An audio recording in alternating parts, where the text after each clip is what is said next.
Assalamualaikum warahmatullahi wabarakatuh. Alhamdulillah, alhamdulillahirabbil alamin. Wa bihi nasta'inu ala umurid dunya waddin wa ala alihi washabihi ajma'in. Amma ba'd. Puji syukur kehadirat Allah Subhanahu wa taala yang mana pada kesempatan kali ini kita masih diberikan kesehatan sehingga bisa melaksanakan proses pembelajaran daring mata pelajaran fikih khususnya untuk kelas 7 tahun pelajaran 2020-2021. Anak-anakku sekalian, pada kesempatan yang lalu kita sudah belajar tentang wudhu, rukunnya wudhu, kemudian hal-hal yang membatalkan wudhu. Nah, kali ini kita akan melanjutkan materi kita berikutnya, yaitu tentang hadas besar dan tata cara toharohnya. Berikut materinya. Hadas adalah suatu kejadian atau perbuatan yang menjadi penyebab seseorang secara hukum itu kotor atau najis hukmi dan harus disucikan saat akan melakukan ibadah mahdhah seperti sholat dan juga tawaf. Bersuci dari hadas berarti menyucikan badan dari hadas besar maupun hadas kecil dengan cara tertentu yang telah ditetapkan oleh syariat Islam. Bersuci dari hadas dilakukan dengan wudhu, mandi, atau juga dengan tayamum. Hadas besar adalah hadas yang cara mensucikannya dengan mandi. Mandi untuk menghilangkan hadas besar itu disebut dengan mandi janabat. Dan bila ada halangan, itu boleh diganti dengan tayamum. Nah, dasar hukum yang mewajibkan seseorang untuk mandi janabat bagi yang berhadas besar adalah firman Allah yang berbunyi, wa in kuntum junubun fattahur. Jika kamu junub, maka mandilah. Itu terdapat dalam Quran surat Al-Maidah ayat ke-6. Berikutnya adalah macam-macam mandi. Mandi itu terbagi menjadi dua macam.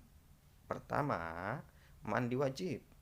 Mandi wajib yaitu mandi yang dilakukan dalam rangka menghilangkan hadas besar seperti haid, nifas, dan juga junub. Adapun yang termasuk hadas besar ini diantaranya adalah sebagai berikut. 1. Keluarnya air mani baik dengan bermimpi atau disengaja. 2. Haid atau menstruasi. 3. Nifas yang keluar dari rahim wanita setelah melahirkan. Yang keempat, melahirkan. Kelima, mati atau meninggal dunia. 6. Melakukan hubungan suami istri. Nah, bagi seorang laki-laki yang sedang berhadas besar atau junub, itu dilarang sebagai berikut. 1. Mengerjakan sholat. 2. Mengerjakan tawaf. 3. Iktikaf. Yang keempat, membaca Al-Quran. 5. Membawa Al-Quran. 6. Menyentuh Al-Quran. Nah, bagi seorang perempuan yang sedang haid dan nifas itu dilarang 1. Mengerjakan sholat. 2. Mengerjakan tawaf. Yang ketiga, iktikaf. Keempat, berpuasa. 5. Berkumpul suami istri. 6. Membaca Al-Quran. 7. Membawa Al-Quran. 8. Menyentuh Al-Quran. Adapun cara mensucikan dari hadas besar tadi itu dengan mandi atau dalam istilah syara disebut dengan mandi janabah. Akan tetapi apabila dalam keadaan darurat, baik wudhu ataupun mandi itu sendiri dapat diganti dengan tayamum. Seperti orang yang sedang sakit, yang sakitnya apabila kena air itu bertambah parah, bahkan bisa menimbulkan kematian. Nah, maka boleh diganti dengan tayamum. Dari penjelasan yang Bapak sampaikan tadi, maka cara bersuci dari hadas itu ada 3 macam. Pertama, wudhu. Yang kedua, mandi besar atau mandi janabat. Yang ketiga, tayamum.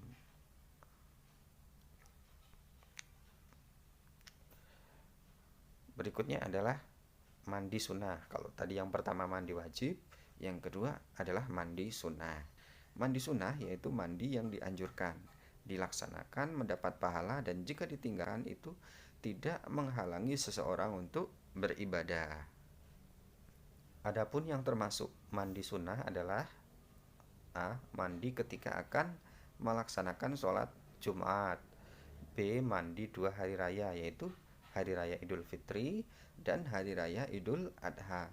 C. Mandi orang yang sembuh dari penyakit gila. D. Mandi sehabis memandikan jenazah. E. Mandi tatkala hendak ihram haji atau umroh. F. Mandi ketika baru masuk Islam. G. Mandi ketika hendak wukuf di Arafah. H. Mandi ketika hendak masuk kota Makkah. I. Mandi ketika hendak tawaf. C. Mandi ketika hendak melempar jumroh.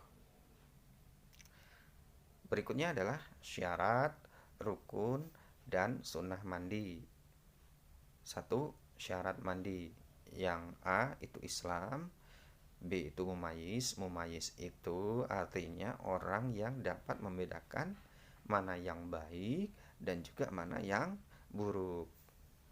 C. Menggunakan air suci mensucikan atau biasa disebut dengan air mutlak. D. Tidak ada yang menghalangi sampainya air ke anggota tubuh atau kulit seperti minyak, cat, getah, salep kulit, dan sebagainya. Yang kedua adalah rukun mandi. Setelah syarat, berikutnya adalah rukun. Yang A itu niat. Niatnya itu secara umum, nawaitu ghuslal liraf'il hadasil akbari fardhu lillahi ta'ala. Itu secara umum. Nah, kalau niat misalnya niat sholat mandi junub ketika haid, niatnya adalah nawaitu husla li raf'il hadasil akbari minal haidi fardhu lillahi ta'ala. Misalkan lagi niat ketika mandi janabat karena keluar air mani, maka niatnya adalah nawaitu husla li raf'il hadasil akbari minal ihtilami fardhu lillahi ta'ala. Yang B. Menghilangkan najis yang ada pada badan. C. Membasuh seluruh tubuh dengan air sampai merata dari rambut sampai ujung kuku. Setelah tadi itu ada syarat, kemudian rukun, yang berikutnya adalah sunnah mandi.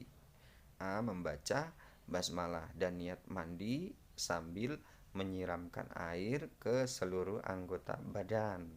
B. Berwudu dahulu sebelum mandi seperti hendak melaksanakan sholat. C. Menggosok-gosok seluruh badan dengan tangan. C. Mendahulukan bagian yang kanan dari yang kiri. E. Membersihkan sela-sela jari kedua tangan, kaki, ketiak, pusar, dan juga kedua lutut. F. Mualat, yaitu sambung menyambung dalam membasuh anggota badan. G. Menyegerakan mandi jika haid atau nifasnya itu selesai. Yang berikutnya adalah tayamum. Nah, menurut bahasa atau secara etimologi, kata tayamum atau itu sinonim dengan muradib dengan kata al-qasdu yang artinya tujuan. Sedangkan menurut pengertian syara atau pengertian secara terminologi, tayamum adalah menyampaikan sapuan tanah ke muka dan kedua tangan dengan cara dan juga syarat tertentu untuk maksud melakukan ibadah.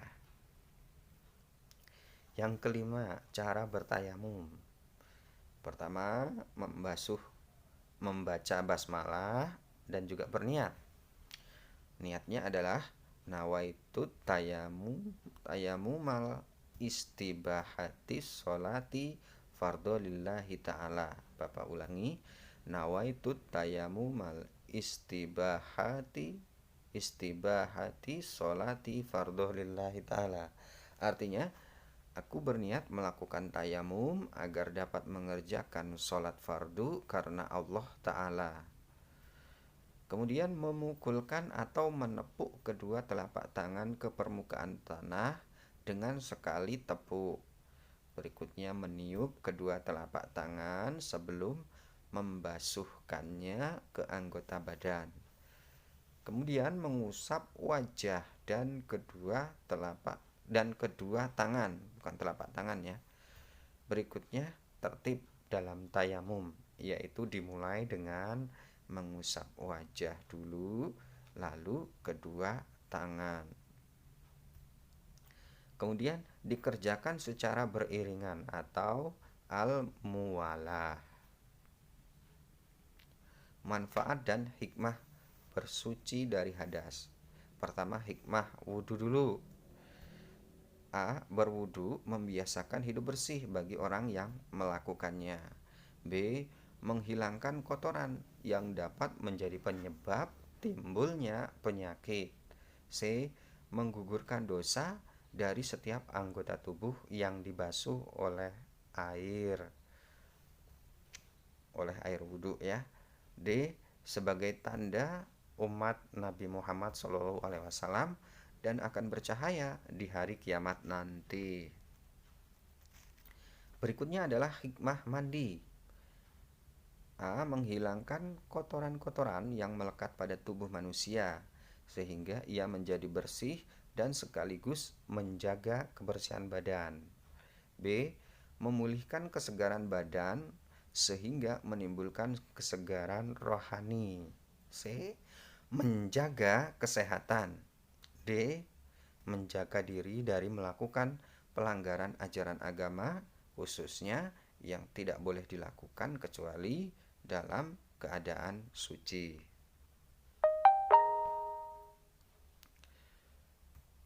Hikmah tayamum menunjukkan sifat Rahman dan Rahim Tuhan karena memberikan kemudahan bagi hambanya dalam bersuci. B. Dalam bertayamum, tanah itu dijadikan sebagai pengganti air. Ternyata mengandung hikmah. Hikmahnya antara lain, tanah mudah didapat dan juga dapat melemahkan nafsu amarah manusia. C. Menyadarkan kepada manusia bahwa dirinya juga diciptakan oleh Allah Subhanahu wa Ta'ala dari tanah, yang berarti menuntut manusia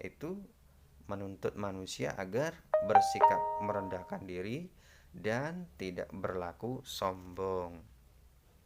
Nah, anak-anakku sekalian, demikianlah tadi pembahasan materi fikih bab mandi.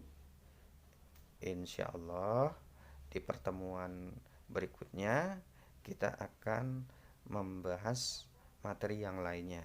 Nah, sebelum Bapak mengakhiri, nanti akan Bapak kirimkan link tugas yang harus kalian kerjakan. Itu dengan dua cara. Yang pertama, bisa dengan cara mengisi jawaban langsung di Google Form yang linknya nanti Bapak kirimkan. Cara insya Allah Bapak berikan. Yang kedua, mengisi soal ulangan harian dengan cara mengisi jawaban di kertas 1 lembar. Itu pun nanti akan Bapak jelaskan, sekaligus Bapak kirimkan link tugasnya di grup WA yang sudah Bapak buat. Bapak kira itu saja yang bisa Bapak sampaikan. Kurang lebihnya mohon maaf. Bapak akhiri. Wallahul muwafiq ila aqwamit thoriq. Wassalamualaikum warahmatullahi wabarakatuh.